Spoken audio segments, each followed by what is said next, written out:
Je suis également très honorée d'être parmi vous aujourd'hui. Pression, température, chaleur, brûlure, piqûre, tous sont des exemples de stimuli auxquels répond notre corps. Mais vous êtes-vous déjà demandé comment le corps réagit et comment le corps se protège? C'est en effet grâce à une cellule qui est le neurone. Le neurone, c'est une unité de base fonctionnelle du système nerveux, le système qui régit tout notre corps.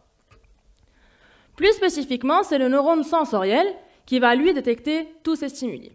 Qu'est-ce que le neurone sensoriel? C'est des neurones qui sont présents, qui innervent des organes en périphérie, au niveau de la peau, des poumons, du système digestif, des viscères, des muscles, des articulations, etc. Vraiment dans toute la périphérie.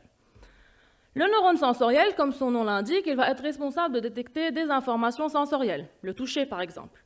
Une fois il détecte ce stimulus, il va transmettre cette information sensorielle jusqu'au système nerveux central, qui va bien l'intégrer, qui va bien la comprendre, pour engendrer une réponse motrice qui est bien adaptée.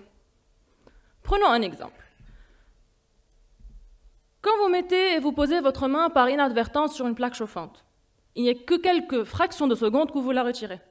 En effet, au niveau de la peau, existent des neurones sensoriels qui vont, eux, détecter les températures. Ces températures-là vont être plus précisément détectées par des neurones sensoriels qu'on appelle nocicepteurs, les récepteurs de la douleur. Une fois détecté, ce signal de danger va être transmis au système nerveux central, qui lui va bien le comprendre et envoyer une réponse motrice qui consistera en le retrait de votre main. Et c'est comme ça que vous ne vous brûlerez pas. Le système nerveux, outre son rôle protecteur que je viens de vous montrer, peut aussi participer à la régulation d'autres systèmes, comme le système immunitaire.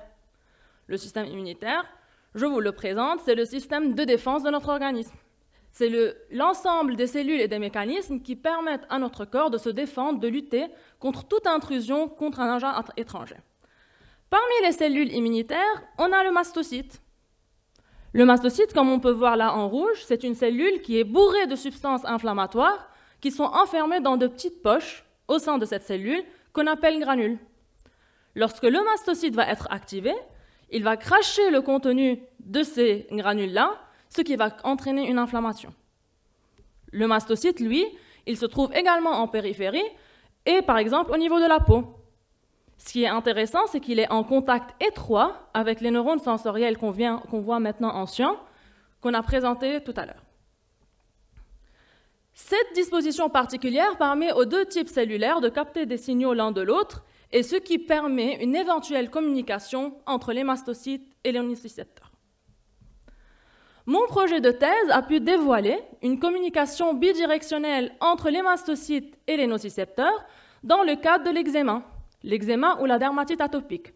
Donc cette dermatite atopique, c'est une maladie de la peau qui est sous-estimée et même voire méconnue, une maladie qui touche plus que 20% des enfants et 5% des adultes, qui est caractérisée par le développement de lésions sévères au niveau cutané et une sensation de grattage qui est intense. Ces manifestations-là sont conséquentes à une hypersensibilité à des substances qui normalement sont inoffensives, comme par exemple les acariens de poussière. Ce qu'on a pu montrer durant ma thèse, c'est que ces acariens de poussière sont capables d'activer les nocicepteurs qui, eux, vont pousser les mastocytes à cracher leur contenu, ce qui va causer cette inflammation chronique qu'on voit nous sous forme d'eczéma.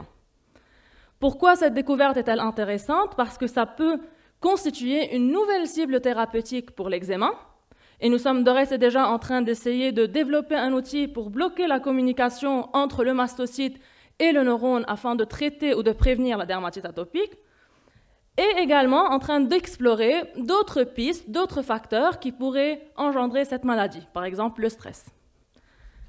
Je tiens à remercier mon équipe de recherche, le laboratoire Inception de Nicolas Guedenzio à l'Institut toulousain des maladies infectieuses et inflammatoires à Purpan. Vous remercier pour votre attention et je souhaite à la FACI de nombreuses années de succès et de réussite.